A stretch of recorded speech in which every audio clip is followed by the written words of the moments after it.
Pretty slick new intro, right? I like it. We're onto the hard water now. This is the new logo for ice reports and ice fishing. I'm happy about it. I like it. Well, here we are, January 29th at Sibbald Point. We had a very large snowstorm today, this morning, and I just made it here in the afternoon, waited for the roads to clear, as I'm an out-of-towner, much like you. But I am willing to come up here, make a quick little video to show you how it's coming along. I couldn't believe how windy it was when I got up here. The Weather Network called for gusts of 30, and I guarantee you they are way stronger than 30 kilometers an hour. It was very hard to fly the drone in those conditions. That's why I was only able to get so much footage, but as you can see out there, halfway up Georgina Island, you see that big line going across where it's open water or a skim coat of ice at best.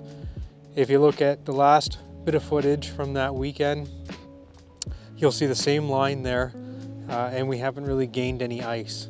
If anything, what we had broke up, slammed against that line that I said was going to be a pressure crack, and we're starting to build again from there. Now this wind is going to make waves, it's going to push that ice some more, and until we get those cold temperatures, that's what's going to keep happening.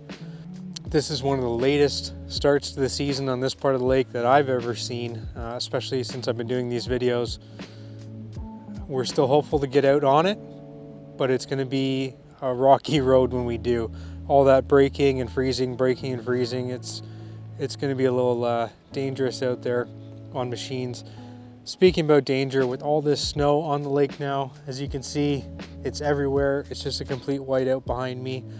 There's anywhere from 6 inches to a foot of snow. With this wind, you're going to get drifts, and it just makes it dangerous. You can see in the video here, at the boat ramp at Sibbald Point, someone managed to get out onto the ice. I can't quite tell if it was a four-wheeler or a snowmobile. To be honest, it kind of looks like both in the track marks. And as you see in the drone footage, they just went out and followed the shoreline to wherever they were going. Hopefully they were safe. That's the only set of tracks I found out here. It's not safe, and everybody knows that. This bit of snow on here really hides what's underneath, what you're stepping on. The snow makes it dangerous for so many reasons. You can't see what you're stepping on as you're going out and using your spud bar, but you can't see what you're stepping on. And out on the lake, I walked out just a little bit. It's only a foot of water, and I, with my foot, moved the snow around, and it was all slushy, bit of water coming up. What the snow does is it insulates the ice like a blanket. That means it's going to build ice at a slower rate. So this wind, hopefully, if anything, and it keeps up, is going to blow some of that snow onto the shoreline and expose the ice to help it freeze better. That's the best case scenario right now. One thing I want to mention before I get into this report, a little bit of a scary situation that I'm glad came to light. If you look up on YouTube, actually Andrew Fishing, amazing channel, amazing guy, has really great videos on how to fish and use lures. He's very successful and does a great job filming. So check him out, actually Andrew Fishing, and I'm calling him out because he just put up a video, his latest one, of how him and a friend were out fishing on Cook's Bay, not far from a hut operator, and managed to go through the ice, apparently up to his waist. What happened is they were going out, they had their floater suit on, luckily. They took one step, sort of fell in a bit, backed up, the other foot went in, and before they knew it, just like that, they were up to their waist. Now they had the right gear, they managed to get out safely, they didn't lose anything, but these were very experienced anglers. They know the lake and they knew what to do to get out safely. And they even informed the nearby hut operator of what had happened, so they are aware of that bad patch of ice. And in conclusion, what they thought happened was basically there's so much snow in the lake, again, you can't see what you're stepping on, and they just found a bad spot. The snow insulates the ice like I talked about, and that makes it mushy. They may have found a pressure crack or maybe some holes that someone had open previously and the snow covered up. Accidents happen, again, to experienced fishermen, just like him and his friend, but they knew exactly how to react and what to do. So thankfully they were all right, but but definitely check out that video. Something to keep in mind. Ice is never safe. Doesn't matter how many years that you've been on it. Anything can happen, and take safety precautions. But I just want to point out that video. Head on over and go watch it if you like. Great channel, and it's just nice to hear those kind of stories come to light. Again, that it can happen to anyone. Doesn't matter who you are, you're not invincible. So keep that in mind, and I'm glad that they're safe. All right, into the report. That's my rambling for here, Sibbald Point. Obviously not safe, not a huge change from last time I was here in the video. No gain in ice, that's for sure. You can really see that line of where it's trying to form. Now, I didn't make it to my other spots that I like to, but I did call in some family to help me out this time around and get some camera footage from their cell phones of different locations. So I want to shout out my family. Thank you very much for doing that. I appreciate it, and I know all of you appreciate it as well. So in this first bit of footage, we have Haddon Road. This is just beside Virginia Beach. A lot of people like to park on this road, but you are going to get a ticket. There's no safe spot to park on the road here. I've heard from locals that you will get a ticket up to $100 parking on the road. A lot of people choose to park on the ice. Again, that's at your own risk. I wouldn't do that myself. Aside from all the cars parked on the ice here, don't park directly along the shoreline. That's actually a very weak part of the lake. Don't park in front of wooded areas. There could be a little stream, and in fact, it'll bring warm water in under the ice and melt it. I have seen cars in this area start to sink. Do not park right on the shoreline. Park a little bit away from it, and don't park side by side like you're at the mall. Space out. You got the whole lake per se.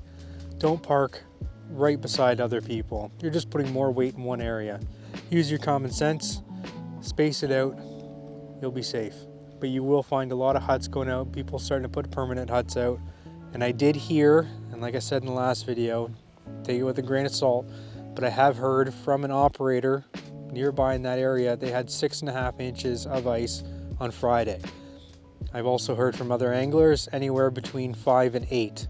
So obviously the closer you get to the middle, it's going to be a little bit thinner, but I've heard 5 to 8. Take that with a grain of salt, but just so you know, that's what I've heard from other people. So once again, thank you very much for my family helping out with that clip. Now we have another clip, my other famous spot I usually like to hit up, Port Bolster. This is the Port Bolster area off Holmes Point. There's a lot of huts out here. There's quite a few other hut operators working in this area. That's when you see those lines of huts all in a row. That's usually a hut operator. And because of that, you'll find a road, or what we like to call a road, that everybody's using with machines or on foot. They mark it with Christmas trees, wooden stakes, whatever have you. And that's your best bet, is to use that roadway. If you start venturing off, obviously be very careful. But it always makes me feel a little bit better following those roads. Other people have used it, they pack down the snow. Any hidden dangers should pop up. And to me, that's one of the safest ways to get out. So here's a clip from my cousin out at Port Bolster today, fishing in his hut. And if you'll have a little listen, he gives us an update. Here we go.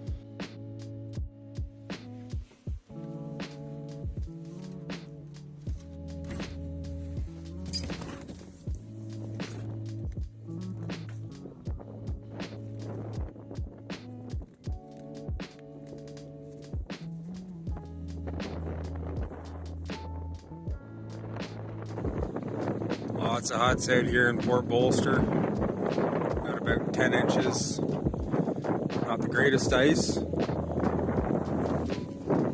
little bit of snow drifting in spots. But overall, not too bad conditions. So things are sounding pretty good in this area. Again, Port Bolster area, Holmes Point. Roughly 10 inches of ice. They did move a couple times, he told me.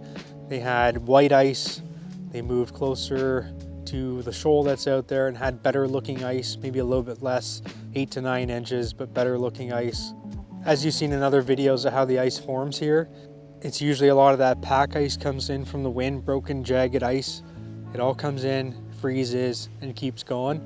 That's why you have more white ice there, and that's why they have more ice in general.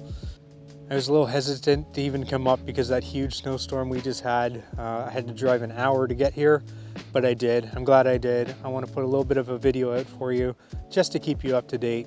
Hopefully that makes your decision a little easier, what you want to do, where you want to go, and keeps you safe. Don't come up to Jackson's or Sibbald's and waste your time just yet. Stay home or pick another spot, whether it be Cooks Bay, Virginia Beach, or Port Bolster. Always be safe heading out. Please have a floater suit and ice picks.